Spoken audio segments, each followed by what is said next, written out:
Hello friend, नमस्कार। मैं दिनेश शर्मा। आज आपको राहु में गुरु की महादशा के विषय में बताऊंगा। किसी जातक की राहु में गुरु की अंतर्दशा चल रही है और कुंभ लग्न हो और आपका जो गुरु हो, राहु में गुरु गुरु सभी 12 भाव में कहीं पे भी बैठा हो और कुंभ लग्न में कौन से ग्रह किस प्रकार के फल देंगे। तो ये वीडियो स्पेशली हो गया राहु की महादशा में गुरु की अंतर्दशा और कुंभ लग्न वाले जातकों के लिए हो गया।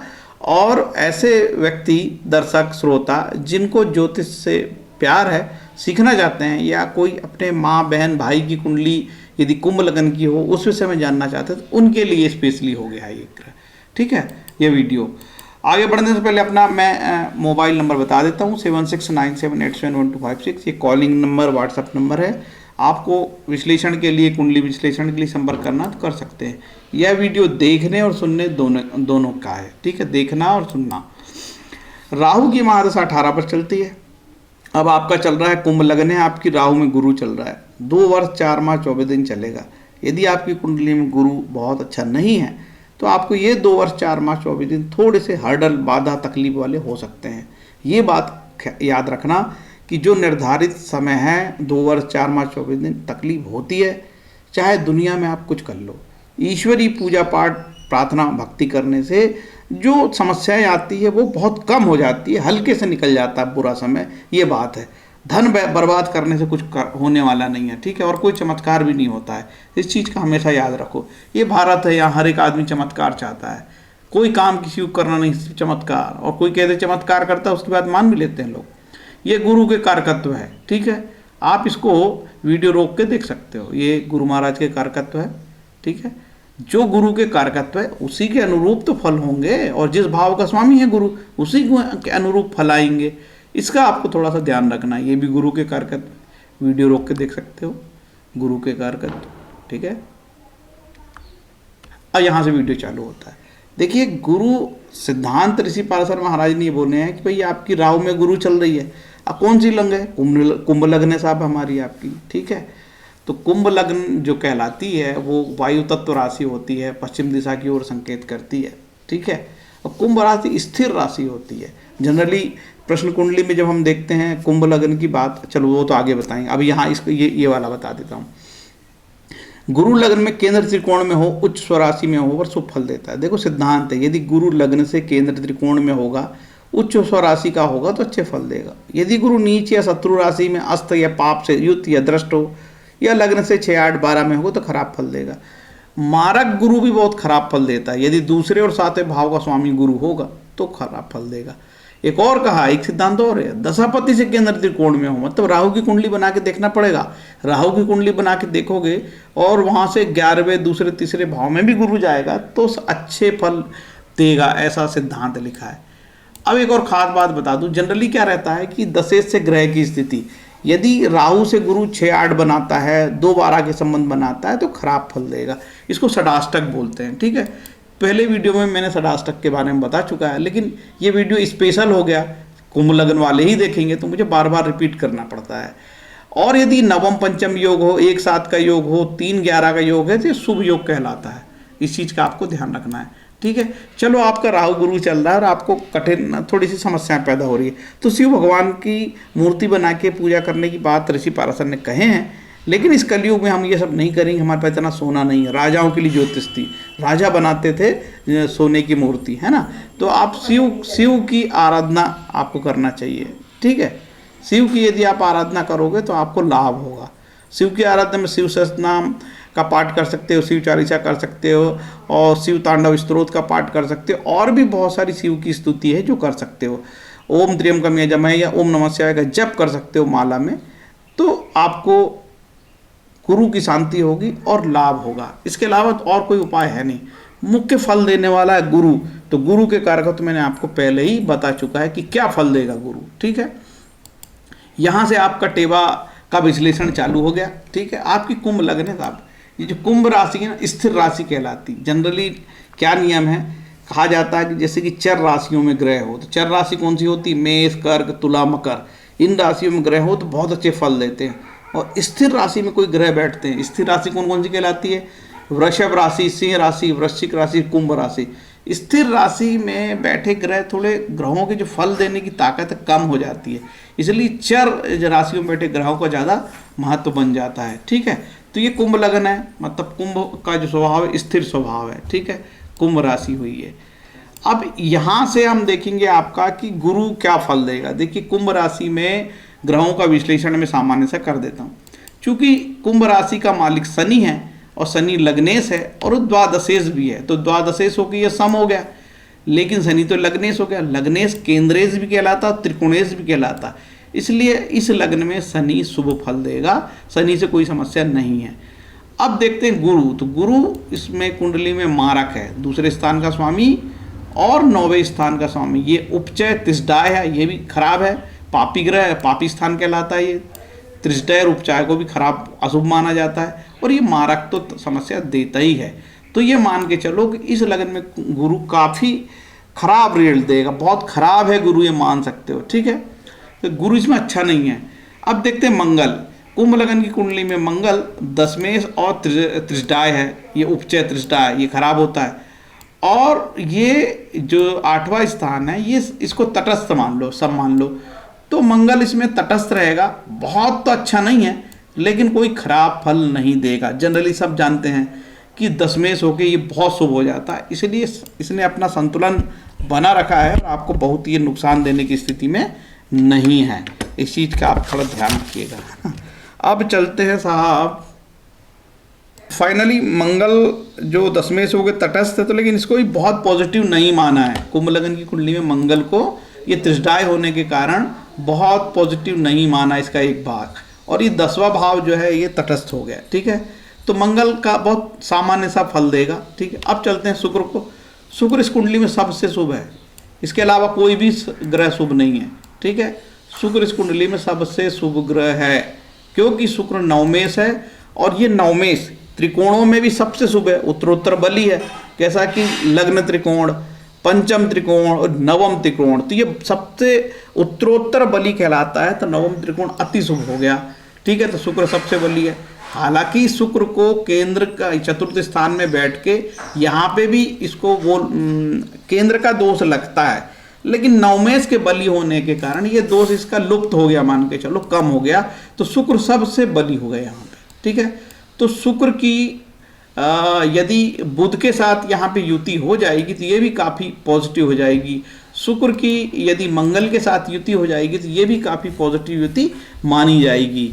ठीक है, अब देखते हैं आपकी कुंडली में चंद्रमा बुध का, तो बुध जो है पंचमेश होकर शुभ है, पंचमेश होने के कारण से शुभ हो गया है, और जो बुध है अष्टमेश भी है, तो वो मिश्रित फल देगा, क्योंकि अष्टमेश होने के कारण से नुकसान तो हो चुका है बुध का, लेकिन पंचमेश होने से वो बली भी है, तो मान के चलो कि मिश्रित फल देगा, शुभ फल देगा। बहुत अच्छे फल की उम्मीद हम ज़्यादा इससे नहीं कर सकते, अष्टमेश होने से थोड़ा वो दोषी हो गया है। ठीक है, इस कुंडली में चंद्रमा जो है त्रिषडाय होकर बहुत खराब है, चंद्रमा से कोई उम्मीद ना करें। त्रिषडाय होने से चंद्रमा उपचय होने से बहुत ही खराब है, अशुभ फल देगा। और ये सूर्य मारक हो गया यहाँ पे, तो ये इस कुंडली में कुंभ लगन की कुंडली में सूर्य और चंद्रमा, ये सूर्य तो मारक हो गया और चंद्रमा त्रिषडाय हो गया, तो खराब फल देंगे, इनसे अच्छे फल की उम्मीद नहीं करिएगा। अब हम चलते हैं, लगभग सारे ग्रहों का विश्लेषण हो गया। अब सीधे हम बात करेंगे गुरु की, भैया कि गुरु क्या फल देगा। गुरु देगा दूसरे स्थान के फल और 11वें स्थान के फल, और ये दोनों स्थान मारक है और उपचय है। तो इसके जो कारकत्व ये मैं बता देता हूँ, और इसके कारकत्व बताने के पहले मैं बता देता हूँ कि आपको षडाष्टक क्या होता है ये जान लो। षडाष्टक इस तरीके का कहलाएगा, जैसे कि राहु आपका लग्न में बैठा है और गुरु यहाँ पे बैठा है। ठीक है, तो ये षडाष्टक हुआ। और यदि आपका गुरु 9वां बैठा है और राहु दूसरा बैठा है, तो ये षडाष्टक कहलाया। राहु तीसरा हो और गुरु 10वां हो, षडाष्टक। राहु चौथा हो, गुरु 11वां हो, षडाष्टक। राहु 5वां हो, गुरु 12वां हो, षडाष्टक। गुरु देखो यहाँ नीच का भी हो गया, निश्चित रूप से और बिगड़ गया। राहु 6वां हो और गुरु लग्न में हो, ये षडाष्टक हो गया, खराब फल देता है ये।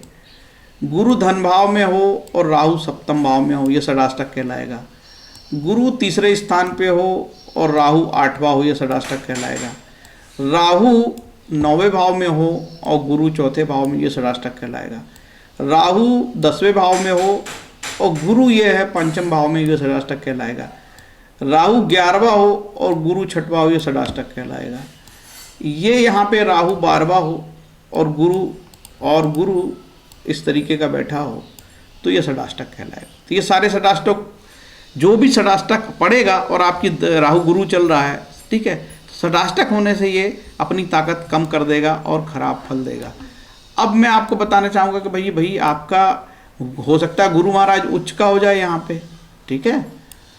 तो गुरु महाराज यहाँ पे उच्च के हो गए हैं, तो ज्योतिष का तो यही सिद्धांत है कि कोई भी ग्रह यदि उच्च के होंगे तो फल अच्छे देंगे। ऋषि पाराशर भी कहते हैं कि उच्च के ग्रह अच्छे फल देते हैं। लेकिन ये जो गुरु है यहाँ पे, ये देखिए 11वें स्थान से क्या कहलाएगा, 8वां कहलाएगा, ठीक है। तो ये बड़े भाइयों के लिए ये उच्च का गुरु इस तरीके का शुभ नहीं होगा। जब ऐसी स्थिति होगी तो आपको यहाँ से बड़े भाइयों से बड़ों से मिलने वाली प्राप्तियों में बाधा हो सकती है और बड़ों का सहयोग मिलने में कठिनाई हो सकती है आपको, क्योंकि ये षडाष्टक हो गया और यहाँ से छठा हो गया, ठीक है, ऐसा। लेकिन गुरु यहाँ पे उच्च के हो गए हैं तो निश्चित रूप से आपका जो कोर्ट कचहरी वाला भाव है वो काफ़ी प्रबल हो जाता है और ऐसे व्यक्ति अपनी ताकत दुश्मनों को हराने में प्राप्त करते हैं और दुश्मनों को हरा ही देते हैं, एक प्रकार से दुश्मनों को जीत लेते हैं कि छठा भाव काफ़ी बली हो गया, ठीक है। और ऐसे व्यक्ति अच्छे कई बार जज होते देखे हैं और अच्छी तार्किक बहस कर लेते हैं और नौकरियों में अच्छे डिसीजन लेते हैं और बहुत बढ़िया से वो काम करने में सफल रहते हैं, ठीक है। अब देखते हैं गुरु महाराज यदि यहाँ नीच का हो गया तो ऋषि पाराशर तो कहते ही हैं कि 6ठे 8वें 12वें में ये नीच के हों तो खराब फल देंगे, तो ये काफ़ी तकलीफदेह हो जाएगा, ठीक है। और देखिए धनेश का यदि यहाँ नीच के होना, तो ये क्या बताता है कि धनेश का यदि नीच का होना मतलब धन प्राप्ति में तकलीफ, कुटुंब के विस्तार में तकलीफ और वाणी दोष बोलने से तकलीफ, कुटुंब में से अनबन होना और कुटुंब का जो लाभ होता है हमको वो नहीं होना और धन के आगमन में जो है रुकावट होगी। भाई 10वें धनेश ही नीच का हो गया, धन के आगमन में रुकावट हो जाती है, ठीक है।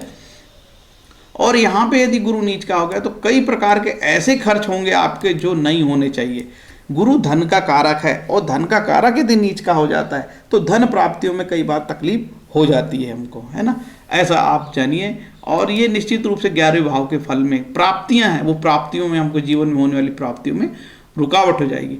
इसके अलावा गुरु कहीं पे भी केंद्रों में पड़ा हो, यहाँ ये केंद्र भाव है तो अच्छा मानना, और छठे में चूंकि उच्च का होगा तो अच्छा, लेकिन ये 8वें में जाएगा तो तकलीफ देह है, ठीक है, यहाँ पे तकलीफ होगी। अब सबसे शुभ ग्रह ये पंचम स्थान सबसे शुभ होता है, अच्छे फल देगा, ठीक है। भले ही वो यहाँ पे खराब हो गया है लेकिन तो भी औरों की तुलना में पंचम स्थान में पड़ने होने से शुभ हो जाता है और इसी प्रकार से ये 9वें स्थान में भी शुभ हो जाता है। तो मान के चलना कि जितने खराब फल आने उसमें बहुत कमी हो जाएगी। मुख्य सूत्र अब ये है कि आपका गुरु 9वें 11वें और 12वें भाव के फल देगा और गुरु जहाँ पे भी बैठा होगा उसके भी फल देगा। तो आपको 3 भावों के फल आएंगे, एक तो 11वें भाव के, धन भाव के, और गुरु जहाँ पे भी बैठा हो, मान को यहाँ बैठा हो, ठीक है, तो ये 7वें भाव के पत्नी भाव के फल आएंगे। इसके जो फल है समय समय पे मैं वीडियो में बताते रहता हूँ, है ना। तो मेरे को यहाँ सिर्फ आपको 2 ही चीज़ बतानी है, खासकर कि ये 11वें भाव के क्या फल होते हैं और धन भाव के क्या कारक होते हैं। देखिए धन भाव से वाणी, धन, जीवा का स्वाद, आंखों की सुंदरता, कुटुंब, मुख की आभा, प्राथमिक शिक्षा, खान पान, चेहरा, दांत, दाहिना नेत्र, जमा धन, ये चीज़ देखी जाती है यहाँ से। और 11वें भाव से देखा जाएगा साहब आय तथा आमदनी, बड़ा भाई या बहन, विद्या में सफलता, विशिष्ट पद, सरलता से अधिक लाभ, बायाकान, वैवाहिक संबंध, प्रसिद्धि एवं प्रतिष्ठा, ठीक है, सभी प्रकार की प्राप्तियां हमको यहाँ 11वें भाव से मिलती है। तो निश्चित रूप से यदि 11वें भाव ये बिगड़ गया है, यहाँ पे गुरु बहुत अच्छा नहीं है, वो तो कहा ही जा रहा है कि 11वां जो है भाव ये बहुत उपचय भाव नहीं है, ये हमको अच्छे फल नहीं देगा, गुरु यहाँ बिगड़ गया है। तो निश्चित रूप से हमको जो प्राप्तियां हैं उसमें कमी होगी, धन संचय में कमी होगी, और ये राहु गुरु हमको धन की प्रॉब्लम दे सकता है, धन में तकलीफ हो सकती है, परिवार में तकलीफ बढ़ सकती है, परिवार की समस्या बढ़ सकती है, और तात्कालिक रूप से गुरु जहाँ भी बैठा है उसके भी फल देगा, जैसे यहाँ बैठा है। तो अब क्या समस्या, काम धंधे की समस्या बढ़ा देगा यार, काम धंधों में बाधा पहुंचा देगा आपको। यहाँ बैठेगा तो आपकी माँ की हेल्थ की प्रॉब्लम कर दे, और घर में प्रॉपर्टी को लेकर कोई विवाद है तो वो स्थिति बढ़ जाए, सुख की कमी हो जाए, ठीक है। यहाँ तो पत्नी से विवाद की स्थिति निर्मित हो जाए, पत्नी बीमार हो जाए, अपने व्यापारिक पार्टनर से हानि हो जाए, है ना। इस प्रकार से हम फलित जानेंगे। और यहाँ यदि गुरु बैठ गया तो निश्चित रूप से बहुत सारी आपको तकलीफ देने के लिए सक्षम है, हेल्थ का इशू बहुत ज़्यादा बना सकता है।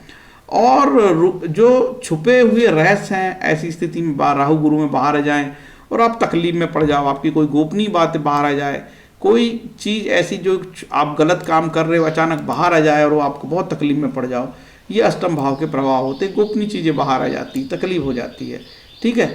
तो ये भैया मैंने ये वीडियो आपको बना के बताया, जितनी बुद्धि थी मैंने अपनी बुद्धि लगा दिया हूँ। एक खास चीज़ और बता दूँ, देखिए कुंभ लगन की कुंडली में शुक्र और नवम भाव, ये शुक्र नवम भाव बाद केस होता है।